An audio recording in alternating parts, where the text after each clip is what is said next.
Welcome to Math with Mrs. Cox. We are on Chapter 2, Lesson 9, Multiply by One-Digit Numbers. We are on page 135, and I'm betting that you can probably burn through this homework faster than what I can. So go ahead and try to do this on your own, and then you can buffer through to check your answers on estimating and compatible numbers. All right, here we go. We're going to estimate, then multiply. Use your estimate to check your answers. So I'm going to estimate that this is really close to 20 and that's really close to 10 because I like to have my numbers work out easily and be compatible. So I can do 1 times 2 is 2, add the 2 zeros. So my answer should be around 200. So 8 times 8 is 64. 8 times 1 is 8 plus 16. 8, 10, 11, 12, 13, 14. 144. It's about... And I'm going to estimate here, I have 70, and I'm going to say it's really close to 5 because I know my 5s really well. 5 times 0 is 0. 5 times 7 is 35.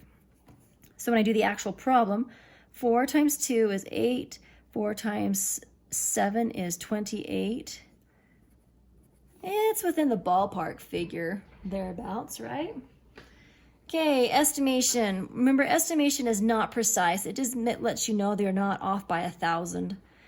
Okay, number 3. That's not quite to 350, so I'm going to put that down to 300. Times that by 4, 0, 0, 12. My answer is going to be about 1,200. So 4, 16, 12, 13. 1,364.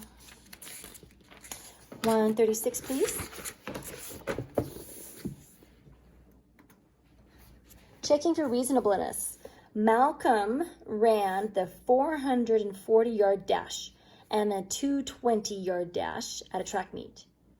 There are 3 feet in 1 yard. How many total feet did Malcolm run? Estimate first and check for reasonableness. So we are timesing 3 times this and 3 times this to find the total amount of feet he ran. So here is our number, 440 times 3. And then we have the 200 times 3. Now we can do a check for reasonableness. And this is really close to 400 times 3. 4 times 3 is 12. So this answer should be around 1,200. That's really, oh, this is supposed to be 220. Oh, I almost made a mistake. There we go. So I'm going to estimate up here 200, though, times 3, 600. So this answer should be close to 600. Let's work it out. 0. Okay, there's my actual answer. Pretty close. Okay, 0, 6, 6. Now we need to add these numbers together. So I'm going to go 1320 plus 660. 0, 6, 7, 8. 6, 7, 8, 9. So he ran a total of 1,980 feet. And it says check for reasonableness. I estimated right here and here, so that should be just fine to show for reasonableness. Sorry, that was off in the corner. You can take a look there to correct. Okay, number 5. Each student in Mrs. Henderson's science class brought in 3 books for the class donation. If there are 25 students in the class, how many total books do they want collected? Oh, they want like something exact. All right, so 25, think of quarters, times 3. I can guess it's probably going to be 75, but let's work out the math just to make sure. 3 times 5 is 15. 3 times 2 is 6, 7. Yep, 75. What are we collecting? Books. Okay, Anthony and Karen are setting up rows for a piano recital. They set up 24 rows with 6 chairs in each row. How many total people will the rows seat? Okay, so we're going to do 24 times 6. 6 times 4, 24. 6 times 2 is 12, 13, 14. 144 people. And I'm just going to check for reasonableness. If I did compatible numbers, I did 25 times about 5, because that's a number that works easier for me in my head. 5 times 5 is 25, 10, 11, 12, 125. Okay, brain builders. Veronica brought her turtle out of its aquarium for 15 minutes every night for 7 days. How many total minutes did she bring her turtle out of its aquarium? Write another scenario that uses the same numbers. Okay, so they just want us to go 15 times 7, right? So 7 times 5 is 35. 7, 8, 9, 10. So 105 minutes. Now they want you to write a new story using the same numbers. I love it when they do that, because you can just use the same numbers and just say something like, Trent buys 7 shirts. Each one costs $15. How much did he spend?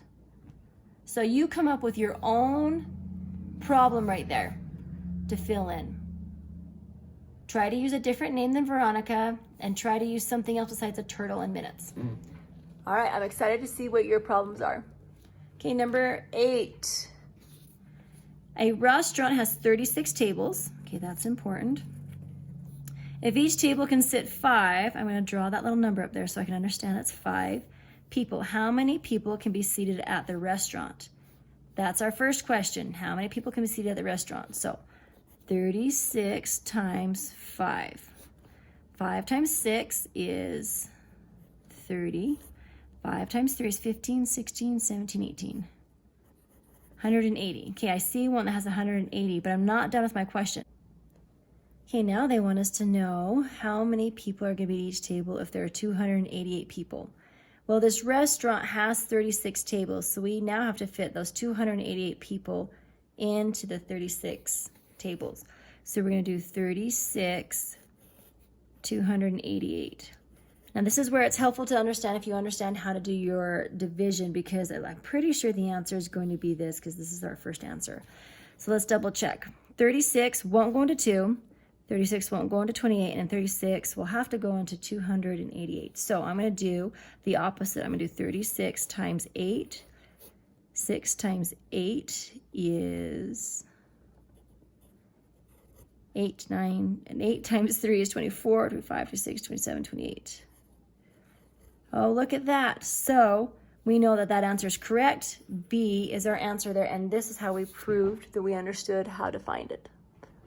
All right, thank you. Turn in your homework and see you on the next chapter.